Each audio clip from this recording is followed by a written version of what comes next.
श्री शिव महापुराण रुद्र संहिता युद्ध खंड अर्थ खडविंशोध्याय। विष्णु जी के मोह भंग के लिए शंकर जी की प्रेरणा से देवों द्वारा मूल प्रकृति की स्तुति।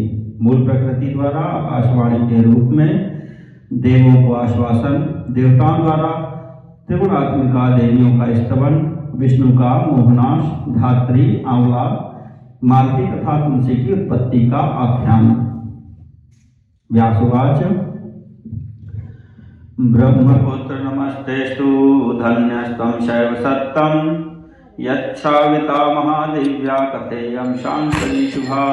इदानीं ब्रूहि सुप्रीत्या चरितं वैष्णवं मुने सवृन्दां मोहयित्वा तु किं काशीत् कुतो गतः। व्यास जी बोले, हे ब्रह्मपुत्र, आपको नमस्कार है। हे श्रेष्ठ शिव भक्त, आप धन्य हैं जो आपने शंकर जी की यह महादिव्य शिव कथा सुनाई। हे मुने, अब आप प्रेम पूर्वक श्री विष्णु जी के चरित्र को सुनाइए। उन्होंने वृंदा को मोहित कर क्या किया और वे कहाँ गए। सनत कुमार वाच शृणु व्यास महाप्राज्ञ शैव प्रवर सत्तम वैष्णवं चरितं शंभु चरिताढ्यं सुनिर्मलम् मौनी भूतेषु देवेषु ब्रह्मादिषु महेश्वरः सुप्रसन्नो वदच्छंभुः शरणागत वत्सलः। सनत कुमार बोले, हे महाप्राज्ञ, हे शिव भक्तों में श्रेष्ठ व्यास जी, अब आप शिव चरित्र से परिपूर्ण तथा निर्मल विष्णु चरित्र को सुनिए। जब ब्रह्मादि देवता स्तुति कर मौन हो गए, तब शरणागत वत्सल शंकर अति प्रसन्न होकर कहने लगे। शंभुरुवाच ब्रह्मन् देव वराह सर्वे भवदर्थे मया हतः जलंधरो मदंशोऽपि सत्यं सत्यं वदाम्यहम् सुखमापूर्णवाताकाः सत्यं ब्रूतामराः खलु भवत्कृते हि मे लीला निर्विकारस्य सर्वदा। शंभु बोले, हे ब्रह्मन्, हे सभी श्रेष्ठ देवगण, मैं यह सत्य सत्य कह रहा हूँ कि यद्यपि जलंधर मेरा ही अंश था, फिर भी मैंने आप लोगों के लिए उसका वध किया। हे तात, हे देवतागण, आप लोग सच सच बताइए कि आप लोगों को सुख प्राप्त हुआ अथवा नहीं। सर्वदा मुझ निर्विकार की लीला आप लोगों के लिए निमित्त ही हुआ करती है। सनत कुमार वाच अथ ब्रह्मादयो देवा हर्षादुत्फुल्ललोचनाः प्रणम्य शिरसा रुद्रं शंसुर्विष्णु चेष्टितं। सनत कुमार बोले, तदनंतर देवताओं के नेत्र हर्ष से खिल उठे और वे शंकर जी को प्रणाम कर विष्णु का वृत्तांत निवेदन करने लगे। देवाऊचुः महादेव त्वया देव रक्षिताः शत्रुजात भयात् किंचिदन्यत् समुद्भूतं तत्र किं करवामहे। देवता बोले, हे महादेव, हे देव, आपने शत्रुओं के भय से हमारी रक्षा की, किंतु एक बात और हुई है, उसमें हम क्या करें। वृंदा विमोहिता नाथ विष्णुना ही प्रयत्नतः भस्मीभूता द्रुतं वहनो परमां गतिमागता वृंदालावण्य संभ्रांतो विष्णुस्तिष्ठति मोहितः तच्चिता भस्म संधारी तव माया विमोहितः। हे नाथ, विष्णु ने बड़े प्रयत्न के साथ वृंदा को मोहित किया और वह शीघ्र ही अग्नि में भस्म होकर परम गति को प्राप्त हुई है, किंतु इस समय वृंदा के लावण्य पर आसक्त हुए विष्णु मोहित होकर उसकी चिता का भस्म धारण करते हैं। वे आपकी माया से विमोहित हो गए हैं। स सिद्ध मुनि संघर्ष बोधितोस्माभिरादरात् न बुध्यते हरिशोथ तव माया विमोहितः। सिद्धों, मुनियों तथा हम लोगों ने उन्हें बड़े आदर के साथ समझाया, किंतु वे हरि की माया से मोहित होने के कारण कुछ भी नहीं समझ रहे हैं। कृपां कुरु महेशान विष्णुं बोधय बोधय तद्धनीनमिदं सर्वं प्राकृतं सचराचरम्। अतः हे महेशान, आप कृपा कीजिए और विष्णु को समझाइए, यह प्राकृत संपूर्ण चराचर जगत आपके ही अधीन है। सनत कुमार वाच इत्याकर्ण महेशो हि वचनं त्रिदिवौकसां प्रत्युवाच महालीलः स्वच्छन्दास्तान् कृताञ्जलिं। सनत कुमार बोले, देवगणों के इस वचन को सुनकर महालीला करने वाले तथा स्वतंत्र भगवान शंकर हाथ जोड़े हुए उन देवगणों से कहने लगे। महेशवाच, हे ब्रह्मण हे सुराः सर्वे मद्वाक्यं शृणुमत्तादरात् मोहिनी सर्वलोकानां मम माया दुरत्यया तदधीनं जगत् सर्वं यद्देवासुरमानुषं तयैव मोहितो विष्णु कामाधीनो भवद्धरिः। महेश बोले, हे ब्राह्मण हे देवो, आप लोग श्रद्धापूर्वक मेरे वचन को सुने। संपूर्ण लोगों को मोहित करने वाली मेरी माया दुस्तर है। देवता असुर एवं मनुष्यों के सहित सारा जगत उसी के अधीन है। उसी माया से मोहित होने के कारण विष्णु काम के अधीन हो गए हैं। उमाख्या सा महादेवी त्रिदेव जननी परा मूल प्रकृतिराख्याता सुरामा गिरिजात्मिका गच्छध्वं शरणं देवा विष्णु मोहापनुत्तये शरण्यां मोहिनीं मायां शिवाख्यं सर्वकामदां स्तुतिं कुरुतो तस्याश्च मच्छक्तेस्तोषकारिणीं सुप्रसन्ना यदि च सा सर्वं कार्यं करिष्यति। वह माया ही उमा नाम से विख्यात है, जो इन तीनों देवताओं की जननी है। वही मूल प्रकृति तथा परम मनोहर गिरिजा के नाम से विख्यात है। हे देवताओं, आप लोग विष्णु का मोह दूर करने के लिए शीघ्र ही शरणदायिनी मोहिनी तथा सभी कामनाएं पूर्ण करने वाली शिवा नामक माया की शरण में जाइए और उस मेरी शक्ति को संतुष्ट करने वाली स्तुति कीजिए। यदि वे प्रसन्न हो जाएंगी तो आप लोगों का सारा कार्य पूर्ण करेंगी। सनत कुमार वाच, इत्युक्त्वा तान् सुरान् शम्भो पंचास्यो भगवान् हरः अन्तर्दधे द्रुतं व्यास सर्वैश्च स्वगणैः सह देवादिशासना शम्भोर्ब्रह्माद्याहि सवासवाः मनसा तुष्टुवुर्मूल प्रकृतिं भक्तवत्सलां। सनत कुमार बोले, हे व्यास, पंचमुख भगवान शंकर हर उन देवताओं से ऐसा कहकर अपने सभी गणों के साथ अंतर्ध्यान हो गए और शंकर की आज्ञा के अनुसार इंद्र सहित ब्रह्मादिक देवता मन से भक्तवत्सला मूल प्रकृति की स्तुति करने लगे। देवाऊचुः, यदुद्भवाः सत्वरजस्तमो गुणाः सर्ग स्थिति ध्वंस विधान कारकाः यदिच्छया विश्वमिदं भवा भवौ तनोति मूल प्रकृतिं नताः स्मताम् पाहि त्रयोविंश गुणान् सुशब्दितान् जगत्यशेखे समधिष्ठिता परा यद्रूपकर्माणि जगत्त्रयोऽपि ते विदूर्न मूल प्रकृतिं नताः स्मताम्। देवता बोले, जिस मूल प्रकृति से उत्पन्न हुए सत्व रज और तम ये गुण इस सृष्टि का सृजन पालन तथा संहार करते हैं और जिसकी इच्छा से इस विश्व का आविर्भाव तथा तिरोभाव होता है, उस मूल प्रकृति को हम नमस्कार करते हैं, जो पराशक्ति शब्द आदि 23 गुणों से समन्वित हो इस जगत में व्याप्त है, जिसके रूप और कर्म को वे तीनों लोग नहीं जानते। उस मूल प्रकृति को हम नमस्कार करते हैं। यद भक्ति युक्ताः पुरुषास्तु नित्यं दरिद्रय मोहात्यय संभवादीन् न प्राप्नुवन्ते वही भक्तवत्सलां सदैव मूल प्रकृतिं नताः स्मताम्। जिनकी भक्ति से युक्त पुरुष दारिद्र्य मोह उत्पत्ति तथा विनाश आदि को नहीं प्राप्त करते हैं, उन भक्तवत्सला मूल प्रकृति को हम नमस्कार करते हैं। कुरु कार्यं महादेवी देवानां नः परेश्वरी विष्णुमोहं हर शिवे दुर्गे देवी नमोस्तुते। हे महादेवी, हे परमेश्वरी, हम देवताओं का कार्य कीजिए। हे शिवे, विष्णु के मोह को दूर कीजिए।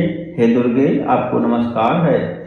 जलंधरश शंभोश्च रणे कैलासवासिनः प्रवृत्ते तद्वधार्थाय गौरी शासनतः शिवे वृंदा विमोहिता देवी विष्णुना हि प्रयत्नतः स्ववृषात्यर्जिता वहनौ भस्मीभूता गतिं गता।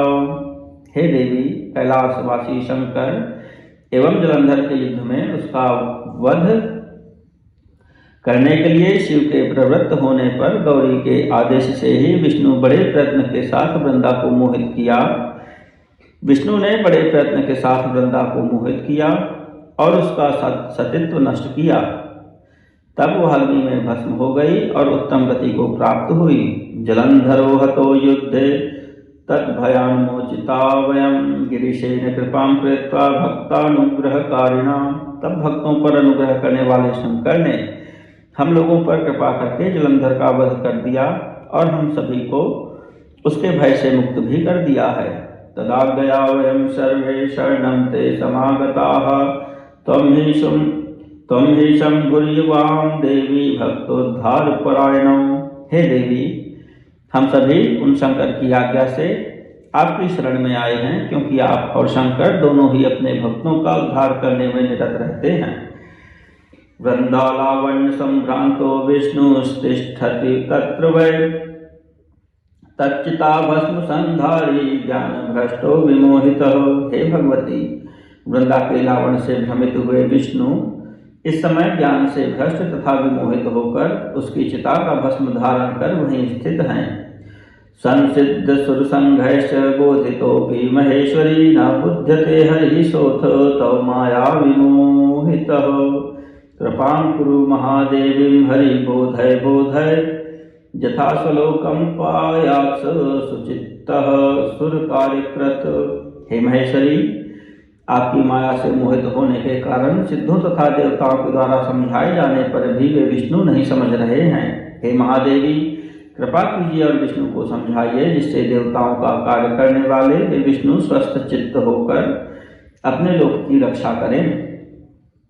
इति स्तुवन्तस्ते देवाः तेजो मंडलमास्थितं दद्रशुर्गगने तत्र ज्वाला व्याप्त दिगंतरम्।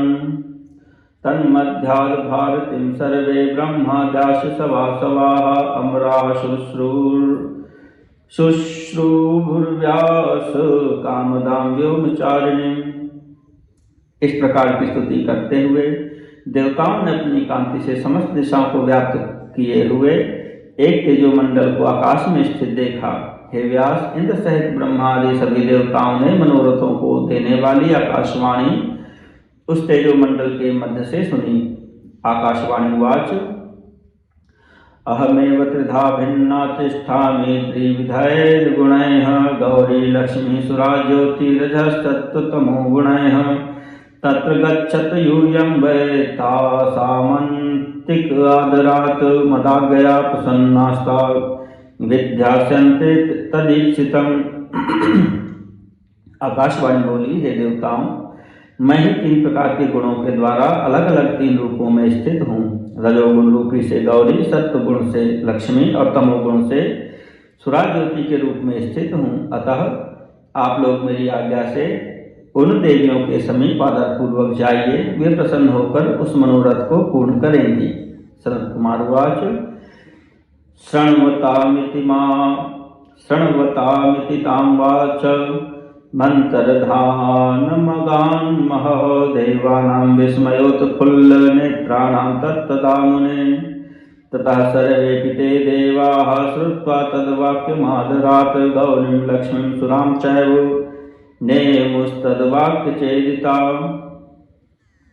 सनत कुमार बोले, हे मुने, विस्मय से उत्फुल्ल नेत्रों वाले देवताओं द्वारा उस वाणी को सुनते ही वह तेजंतर ध्यान हो गया। तत्पश्चात सभी देवगण उस आकाशवाणी को सुनकर तथा उस वाक्य से प्रेरित होकर गौरी, लक्ष्मी और सुरा देवी को प्रणाम करने लगे। तुष्टुवश्च महाभक्त्या देवीस्ताः सकलाः सुराः नानाविधाभिर्वाग्भिस्ते ब्रह्माद्या नतमस्तकाः। ब्रह्मादि सभी देवताओं ने नतमस्तक होकर विविध स्तुतियों से परम भक्ति पूर्वक उन देवियों की स्तुति की।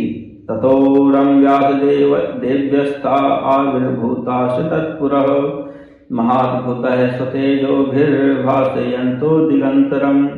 अथ ता अमरा दृष्ट्वा सुप्रसन्नेन चेतसा प्रणम्य तुष्टुभुर्भक्त्या स्वकार्यं च निवेदयन्। हे व्यास जी, तब वे देवियां अपने अद्भुत तेज से सभी दिशाओं को प्रकाशित करती हुई शीघ्र ही उनके समक्ष प्रकट हो गईं। तब देवताओं ने उन देवियों को देखकर अत्यंत प्रसन्न मन से उन्हें प्रणाम करके भक्ति से उनकी स्तुति की और अपना कार्य निवेदित किया। ततश्चैताः सुरान् दृष्ट्वा प्रणतान् भक्तवत्सलाः बीजानि प्रददुस्तेभ्यो वाक्यमुचुश्च सादरम्। इसके बाद भक्तवत्सला उन देवियों ने प्रणाम करते हुए देवताओं को देखकर उन्हें अपना अपना बीज दिया और आदरपूर्वक उनसे यह वचन कहा। देवी उवाच देव ऊचुः इमानि तत्र बीजानि विष्णुर्यत्रावतिष्ठति निर्वपध्वं ततः कार्यं भवतां सिद्धमेष्यति।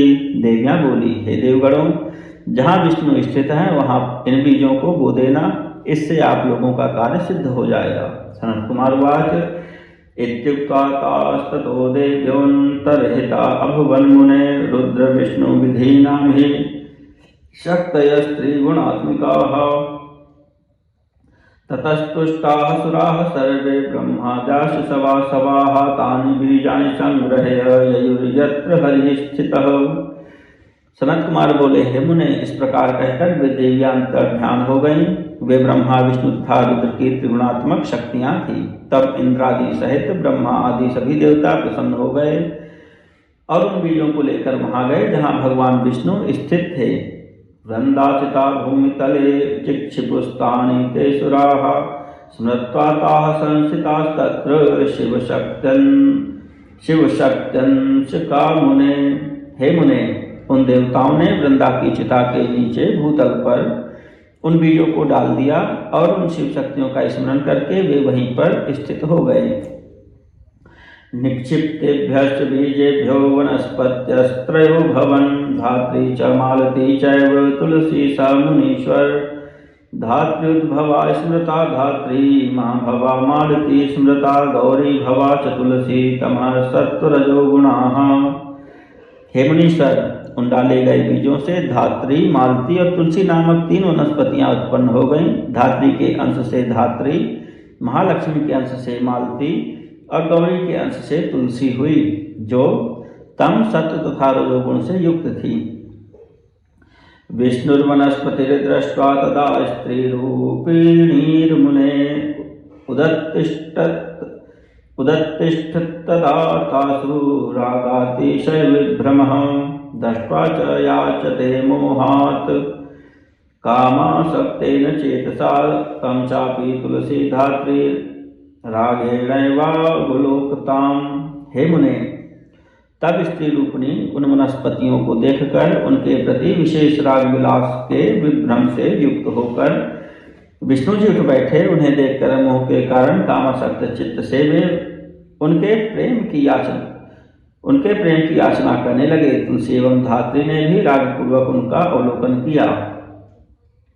यच्च बीजं पुरा लक्ष्म्या मायैव समर्पितं तस्मात् तदुद्भवा नारी तस्मिन्निष्या पराभवत्।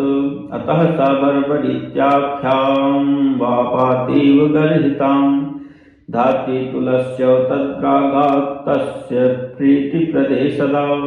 सर्वप्रथम लक्ष्मी ने जिस बीज को माया से देवताओं को दिया था, उससे उत्पन्न हुई स्त्री मालती उनसे ईर्ष्या करने लगी, इसलिए वह बर्बरी इस गर्हित नाम से पृथ्वी पर विख्यात हुई। और धात्री तथा तुलसी राग के कारण विष्णु के लिए सदा प्रीतिप्रद हुई। ततो विस्मृत दुखोऽसौ विष्णुस्ताभ्यां सहैव तु वैकुंठं गमत्तुष्टः सर्वदेवैः नमस्कृतः। कार्तिके मासि विप्रेन्द्र धात्री च तुलसी सदा सर्वदेव प्रिया गेया विष्णोश्चैव विशेषतः। तत्रापि तुलसी धन्यातीव श्रेष्ठा महामुने त्यक्त्वा गणेशं सर्वेषां प्रीतिदा सर्वकामदा। तब विष्णु का दुख दूर हो गया और वे सभी देवताओं को से नमस्कृत होते हुए प्रसन्न होकर उन दोनों के साथ वैकुंठ लोक को चले गए। हे विप्रेंद्र, कार्तिक के महीने में धात्री और तुलसी को सभी देवताओं के लिए प्रिय जानना चाहिए और विशेष करके ये विष्णु को अत्यंत प्रिय हैं। हे महामुने, इन दोनों में भी तुलसी अत्यंत श्रेष्ठ तथा धन्य है। यह गणेश को छोड़कर सभी देवताओं को प्रिय है तथा संपूर्ण कामनाओं को पूर्ण करने वाली है। वैकुण्ठस्थं हरिं दृष्ट्वा ब्रह्मेन्द्राद्याश्च ते मराः नत्वा स्तुत्वा महाविष्णुं स्वस्वधामानि वै ययुः। इस प्रकार ब्रह्मा इंद्र आदि वे देवता विष्णु को वैकुंठ में स्थित देखकर उनको नमस्कार कर तथा उनकी स्तुति कर अपने अपने स्थान को चले गए। वैकुंठोपि स्वलोकस्थो भ्रष्ट मोह सुबोधवान सुखी चाभुन्मुनिश्रेष्ठ पूर्ववत् संस्मरन् शिवम् इत्याख्यानं भवभग्नं सर्वकामप्रदं नृणां सर्वकामविकारघ्नं सर्वविज्ञानवर्धनम। हे मुनिश्रेष्ठ, मोह भंग हो जाने से विष्णु जी ज्ञान प्राप्त कर शिव जी का स्मरण करते हुए अपने वैकुंठ लोक में सुखपूर्वक निवास करने लगे। यह आख्यान मनुष्यों के सभी पापों को दूर करने वाला, मनुष्यों की संपूर्ण कामनाओं को पूर्ण करने वाला, समस्त काम विकारों को नष्ट करने वाला तथा सभी प्रकार के विज्ञान को बढ़ाने वाला है। या इदं हि पठेन् नित्यं या पाठयेद्वापि भक्तिमान् शृणुयात् श्रावयेद्वापि स याति परमां गतिं पठित्वा य इदं धीमानाख्यानं परमोत्तमं संग्रामं प्रविश्येद्वीरो विजयिष्यान्न संशयः। जो भक्ति से युक्त होकर इस आख्यान को नित्य पढ़ता पढ़ाता है, सुनता अथवा सुनाता है, वह परम गति को प्राप्त करता है। जो बुद्धिमान वीर इस अत्युत्तम आख्यान को पढ़कर संग्राम में जाता है वह विजयी होता है, इसमें संदेह नहीं है। विप्राणां ब्रह्म विद्याद्यं क्षत्रियाणां जयप्रदं वैश्यानां सर्वधनदं शूद्राणां सुखदं कृदं। यह आख्यान ब्राह्मणों को ब्रह्म विद्या देने वाला, क्षत्रियों को जय प्रदान करने वाला, वैश्यों को अनेक प्रकार का धन देने वाला तथा शूद्रों को सुख देने वाला है। शंभु भक्ति प्रदं व्यास सर्वेखां पापनाशनम हि लोके परत्रापि सदा सद्गतिदायकम्। हे व्यास जी, यह शिव जी में भक्ति प्रदान करने वाला, सभी के पापों का नाश करने वाला और इस लोक तथा परलोक में उत्तम गति देने वाला है। इति श्री शिव महापुराणे विद्यायां रुद्र संहितायां पंचमे युद्ध खंडे जलंधर वधानंतर देवी स्तुति विष्णु मोह विध्वंस वर्णनम नाम 18वां अध्याय।